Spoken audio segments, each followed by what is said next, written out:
What's going on, gorgeous ladies? Oh, drop below and say hi today. If you like to talk brows, let's talk about it. I am with a super brow pro. I like to call her a brow pro. She's like a gem in the desert. That's what you would call it. So do you guys have any idea what Ombre versus microblading is? Isn't that what it's called, Laura? Ombre? Just Ombre? Ombre, yeah. Ombre. So I am so excited because Laura, sorry, one pull. I'm like, okay, so what she's doing right now, first of all, is I'm pregnant, so I can't do the microblading or the ombre right now, but I'm going to be. So stay tuned for that, okay? Drop below and say hey, though. But what's going on? If you guys have any questions about ombre and microblading, type below, okay? But I just learned something new, so I want to share with you guys as she is doing her work, okay? So this is what's happening. The ombre is and correct me if I'm wrong, Laura, okay? But the ombre is... Okay, let's talk microblading first, because microblading's kind of been the trend for what, like 3 years? Is that would you say that, Laura? 3 years or so? Yeah. And it's been really about you cut in your eyebrow, and it's a little bit more harsh. Is that a good word to put it? It goes deep. Yeah, it goes deeper. Yes. And where ombre is going to be a little bit more finer, doesn't cut into the skin. What else did you say? Yes. So yes. it only makes little droplets, disperses onto your eyebrows to make it look a powder brow instead of actually cutting deep into the skin, because that's what the microblading does. So I was going to get the microblading done, and then I found out I was pregnant, and it was really a God thing, because then this one here is like, oh, you want to do the ombre? I'm like, what's that, right? So... But I'm not doing that right now, just so you know. I'm doing henna right now, which the ombre is going to be similar to the henna. Is that right? Am I saying that right, Laura? Oh, that's better. Oh, let there be light. But this, do you see how? So it's going to be, she shapes them and like, here, go ahead now. No, you got it. You're good. I got to wait a minute, I guess. I got to wait a minute. So this takes about, like, she shapes them, see with the white? She shapes them, and then, look at, and I'm telling you what, you guys know I'm your makeup girl. So it's like when you get your brows like tip-top shape, it's like your face is like a whole nother situation. Isn't that right, Laura? Yes, that's true. Sorry, I'm like, can't make facials. You know me and facials. So this is henna, because a lot of people are probably like, what is that henna? And it lasts, what, like a week or two? Mm-hmm. Usually lasts a couple weeks. And it kind of fades slowly. And she's waxing too, just so you guys know. She's giving me a little cleanup wax. So time to see Laura in my life. But she's one of those girls that's like, if you don't like jump on her schedule, like the day she releases it, she's like booked for the whole month or 2 or 3 or something like that. Anyways, so I finally got into her, and it's like, so I'm talking to her about the ombre versus the microblading. So, so what should someone look for if they are looking for a ombre person to do their brows? So this I had to learn too. Always look at the healed results. Don't look at the right after, okay? You need to look at the healed eyebrows. Because if the artist doesn't post healed results, there's something not right with that. That's huge. Did you guys hear that? And my phone just stopped for a minute.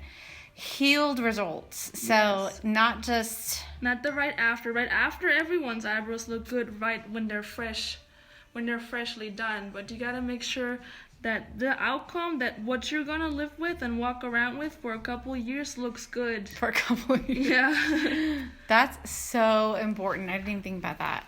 Yeah. So the outcome, like the healed results. Does that make sense? Results, yeah. So how do they...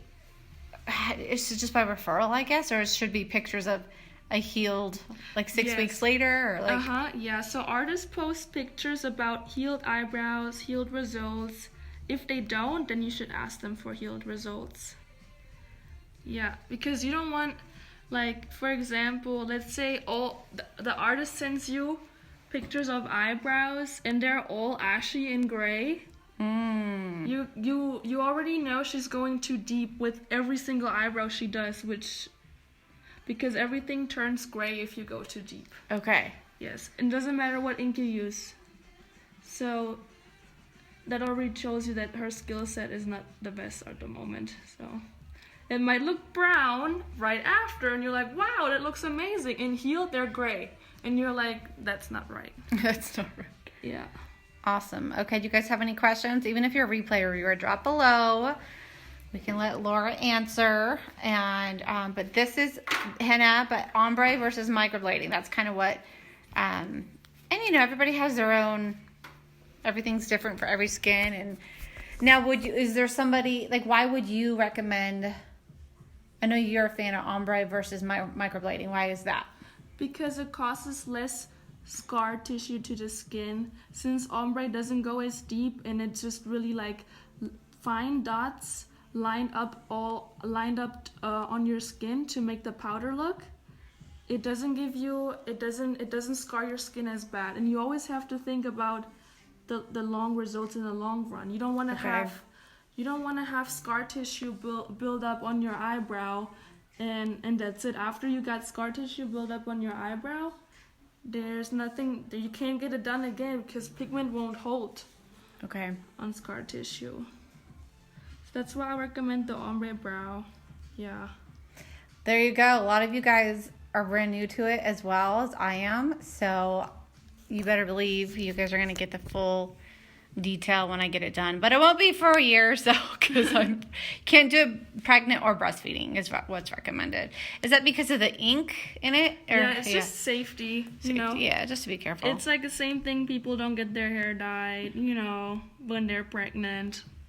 They don't? Yeah, they don't. Oh. They're not supposed to, you remember? I was never told that. No? My doctors always said that was fine. Did you guys know that? Yeah, some doctors say it's fine, and some are like, oh, it will the dye will go into your bloodstream. Oh, okay. So it depends on, okay, because, you know, it's okay, yeah. So because people get tattoos done when they're breastfeeding. No one says anything, you know? Great question from Sonia. Sonia, she's my new awesome chick friend, gorgeous What's her last friend. Name? Her name's Sonia Purcell. She's here.